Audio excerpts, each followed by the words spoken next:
সাহিত্য সমাজের দর্পণ। যুগে যুগে কবি সাহিত্যিকরা সমাজের নানা দিক তুলে ধরেছেন।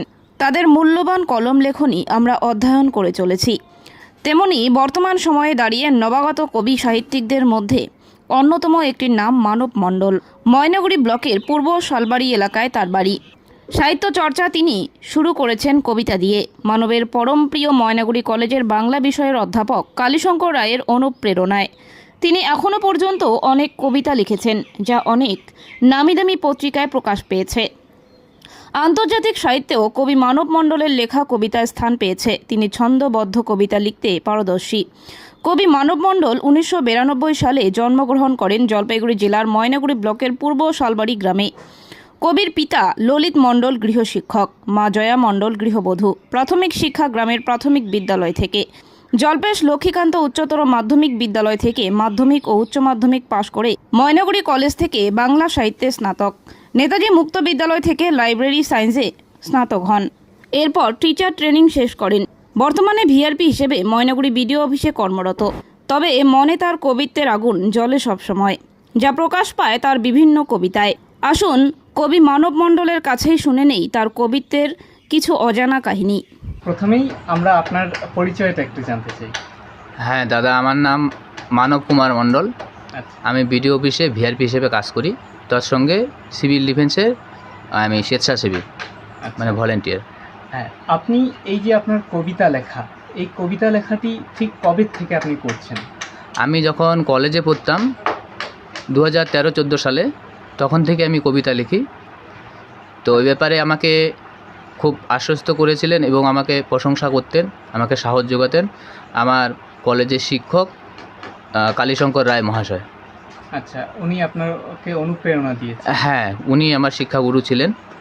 আচ্ছা, এই পর্যন্ত আপনি কোথায় কোথায় কবিতা লিখেছেন, কোন কোন পত্রিকায়? আমি রংমিলান্তি পত্রিকা কলকাতা, আন্তর্জাতিক সাহিত্য সমন্বয় কেন্দ্র কলকাতার সেখানে, শরৎ সারথী, এই সমস্ত বিভিন্ন পত্রিকায়, ওম সাহিত্য কুটির, হ্যাঁ, তাছাড়াও অনেক পত্রিকা আছে যেখানে লেখা চেয়ে পাঠায়, আমি পাঠিয়ে দিই।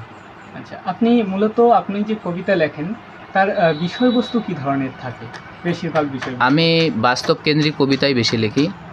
বাস্তব পরিস্থিতি, বাস্তব সমাজ, এসব নিয়েই আমি লিখি। আচ্ছা, আপনি আধুনিক কবিতা বেশি লেখেন নাকি ছন্দবদ্ধ? ছন্দবদ্ধ কবিতায় লেখার চেষ্টা করি। আচ্ছা, এই পর্যন্ত আপনি কোন কোন জায়গায় সম্মান পেয়েছেন এই কবিতা লেখার জন্য? আমি কলকাতায় বিভিন্ন জায়গায় সম্মান পেয়েছি।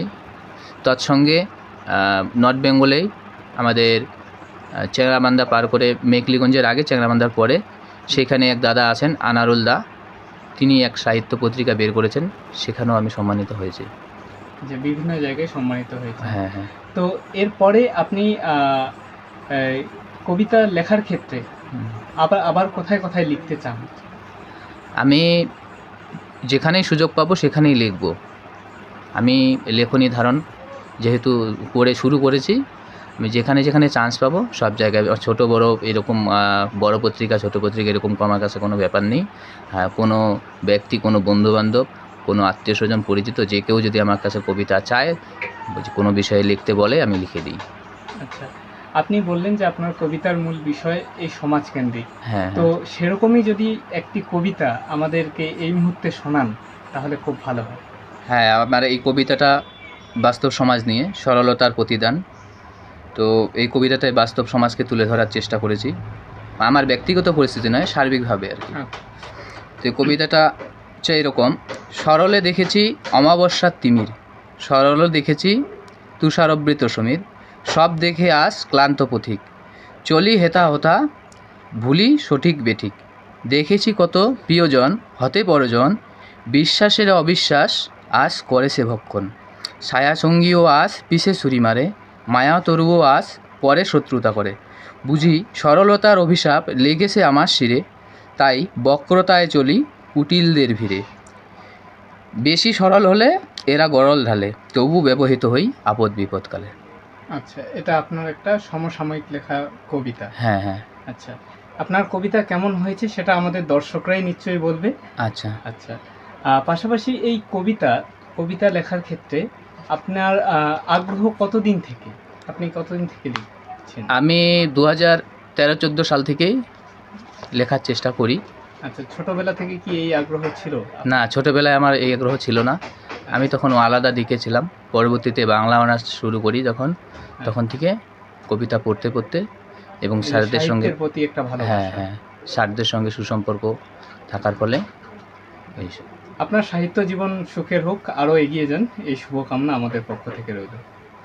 আচ্ছা, ধন্যবাদ, আপনাদের অনেক ধন্যবাদ।